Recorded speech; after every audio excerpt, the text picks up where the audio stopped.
दो मुद्दों के ऊपर प्रेस कॉन्फ्रेंस कर रहे हैं हम लोग। पहला तो है कि दिल्ली में मैं जगह जगह घूम रहा हूँ। दिल्ली के लोगों ने दिल्ली के लोगों के लिए हमने बिजली फ्री कर दी, पानी फ्री कर दिया। 200 यूनिट तक बिजली फ्री है, 200 से 400 यूनिट तक बिजली हाफ रेट है, 20,000 लीटर पानी हर महीने फ्री है।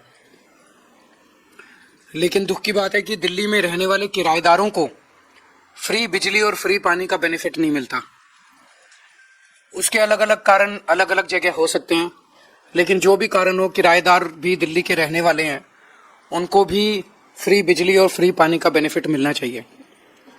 मैं जहां भी जाता हूं तो किराएदार मेरे को घेर लेते हैं, कहते हैं जी आपके अच्छे स्कूल हैं, उसका बेनिफिट हमें मिल रहा है, मोहल्ला क्लिनिक का मिल रहा है, अस्पतालों का मिल रहा है, फ्री बस सेवा का मिल रहा है, फ्री तीर्थ यात्रा का मिल रहा है, लेकिन आपके फ्री बिजली और पानी का बेनिफिट हमें नहीं मिल रहा।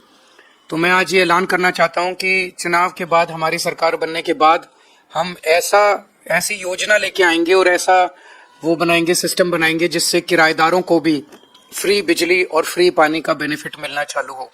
तो मैं सभी किराएदारों को बधाई देना चाहता हूं, ये बहुत बड़ा कदम होगा।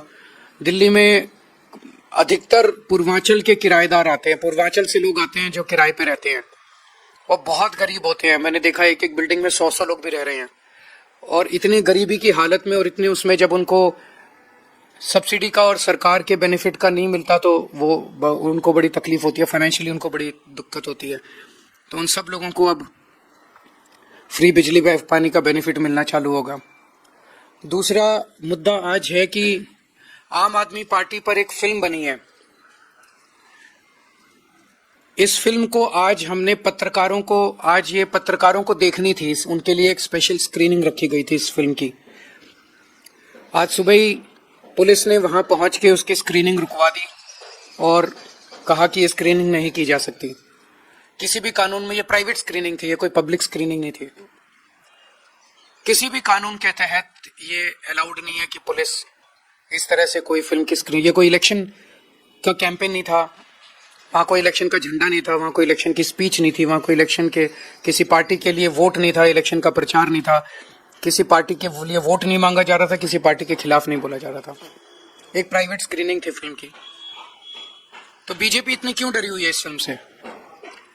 मैंने तो फिल्म नहीं देखी, लेकिन मुझे बताया गया है कि इस फिल्म के अंदर आम आदमी पार्टी के नेताओं को जो जेल भेजा गया पिछले 2 साल में, उन्हें जेल भेजने के पीछे की कहानी है, और कई सारे रहस्यों से और षड्यंत्रों से ये फिल्म पर्दा उठाती है।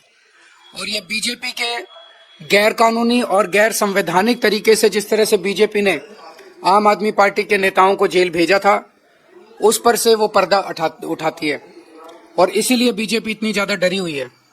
तो हम इसकी कड़ी निंदा करते हैं कि ये फिल्म को इस तरह से रोका गया, और हम उम्मीद करते हैं कि हमें परमिशन दी जाएगी इस फिल्म को दिखाने की। Thank you. किससे लेनी होती है परमिशन? कहाँ लिखा है? ये तो इलेक्शन का इवेंट ही नहीं है। पुलिस को बहुत समझाया गया, इसका इलेक्शन से कोई लेना देना नहीं है। वहाँ कोई इलेक्शन, कोई पार्टी का झंडा नहीं है, कोई प्रचार नहीं है, कोई वोट नहीं मांग रहे, किसी तरह का कोई इलेक्शन इवेंट नहीं है। गुंडागर्दी है, तानाशाही है। मैं उम्मीद करता हूँ आनी चाहिए, सबको देखनी चाहिए, बीजेपी के कुकर्मों का सबको पता चलना चाहिए। मैं ये जानना चाहता हूँ, मोदी जी पे एक फिल्म बनी थी, विवेक अग्निहोत्री ने पिछली बार बनाई थी, उसकी जितने सिनेमा हॉल्स में देश में स्क्रीनिंग हुई थी, उसमें क्या इलेक्शन कमीशन से परमिशन ली गई थी? क्या उनकी हर हॉल में स्क्रीनिंग के पहले इलेक्शन कमीशन से परमिशन ली गई थी?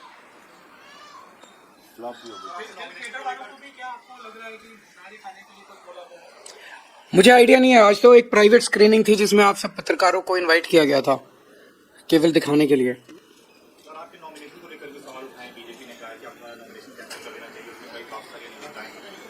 मैं समझता हूँ कि सारा ठीक है, वो बीजेपी तो पूरी कोशिश कर रही है।